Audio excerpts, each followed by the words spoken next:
back to my channel, Unapologetic. Thank you all for tuning in.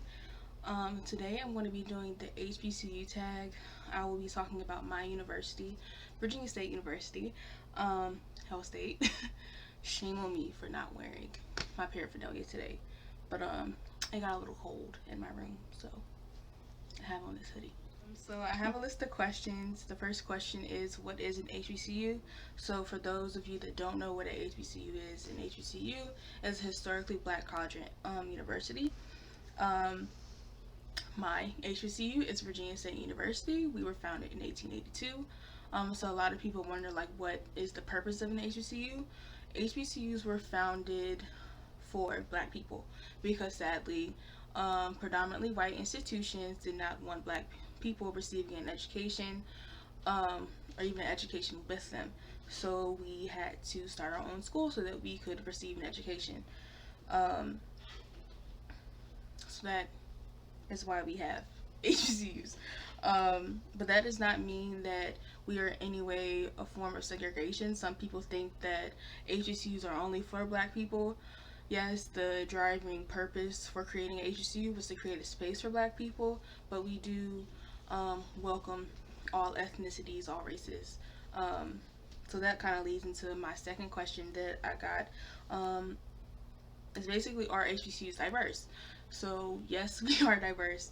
Again, we have lots of different ethnicities.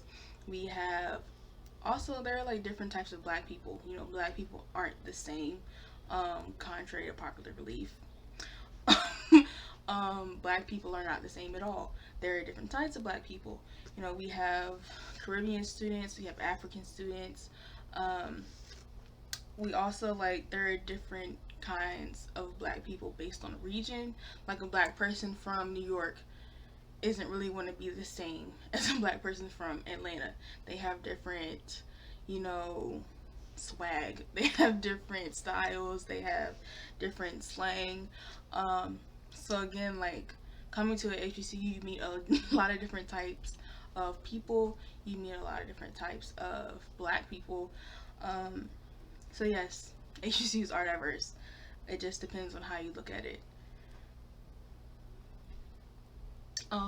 Third question is, what made me choose my HBCU? So basically, my granddad, Lieutenant Colonel Carroll E. Swain, he graduated from Hampton University in 1942. And my father, Lewis Tucker Jr., graduated from Virginia State in 1994. So growing up, I heard a lot about HBCUs. Even like growing up, my parents, you know, they raised me on black television, so I was watching a different world from a very young age. And so I guess I've always had exposure to an HBCU. So I always knew that I wanted to go to HBCU because it looked like, hey, that's a place for me. It's an inclusive place. It's a place that promotes, I guess, unity, and it's a safe place for black students, for black emerging adults, really, to kind of figure out life. So yeah, that's really why I wanted to go to HBCU, mainly because my parents and my family talked about HBCU so much. And then when I actually went to tour Virginia State University, it really felt like a family. And I didn't get that same feeling at a PWI personally. It's just a different environment. It's more inviting. It's more comfortable. It's really a place that lets you blossom without having to compete. I will say that. Going to Virginia State, I didn't have to worry about just being another student. I didn't have to worry about being labeled, you know, the black girl in my class, because we're all black, or most of us are. So I didn't really have to fight to prove anything. I could just be myself and I could grow. So another question that I get a lot is, what is my least favorite thing about my HBCU?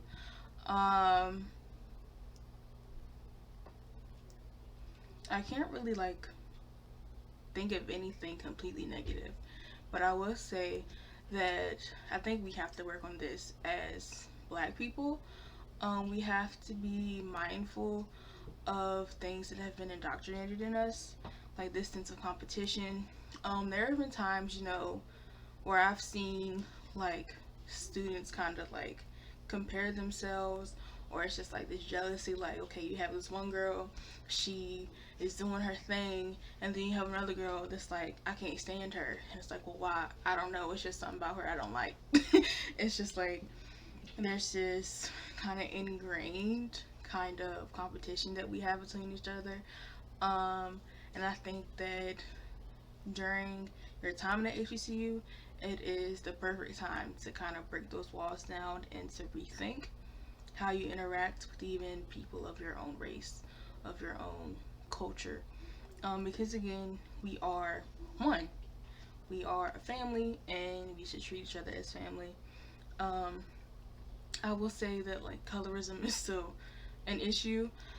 Um, I would be lying if I said that like light skin privilege wasn't a thing.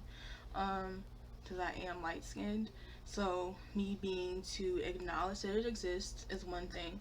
Um, but also like I just find it so dumb. Because in my eyes, all Black people, all shades, were beautiful. And we need to be able to embrace that in ourselves and not feel like we have to compete with one another. Because again, I think it's just so dumb. Like, okay, girl over here, she's selling lip gloss. Girl over here, she's selling lip gloss. Y'all in competition with each other, but like y'all can collab on something. Like we all trying to support Black business. Like, can y'all not have beef? That's really just dumb to me. But that's, I guess, one negative thing that I've noticed. But that's just among Black people in general. Um, but yeah, I feel like if we come together. What was my most memorable experience at my HBCU? Um, that would have to be, I mean, I've had so many, honestly, even though I've only been at my university for 3 years. Um, it would have to be the Miss Black and Gold pageant that I did last year. I didn't win, and honestly, I was really okay with that. It was the experience for me. It was fighting through something, constantly fighting myself, fighting my own insecurities, thinking, oh, I can't do this, but having to tell myself you're going to do it anyway. Um, and I really am grateful for the connections that I have. I'm kind of getting emotional. I'm going to try not to cry. But I'm really thankful for the beautiful women that I met during that period. I am thankful to the brothers of Alpha Phi Alpha Fraternity Incorporated, because you really did uplift us as Black women, um, which I really, oh my god, I'm getting emotional, which I really appreciate. Um, Honestly, that was just probably the most transformative experience that I had. And it's funny because people are like, it's just a pageant. Um, it was more than a pageant for me. It was an opportunity to become a woman and to be comfortable being a woman, being a Black woman, being unapologetic about being a Black woman. Um, that was probably my most memorable experience. Um, and then I will guess if I have to name another one, our homecomings.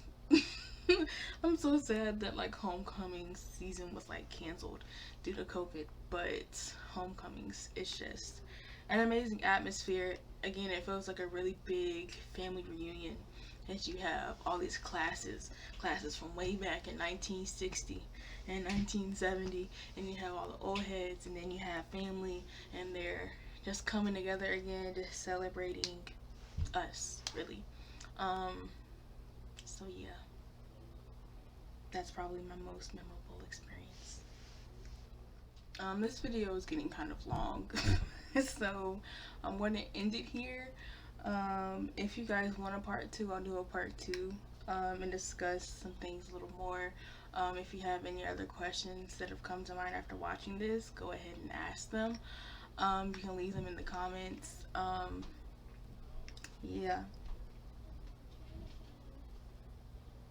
I hope you enjoyed this video. Please like, comment, and subscribe, and I'll see you next time. Peace.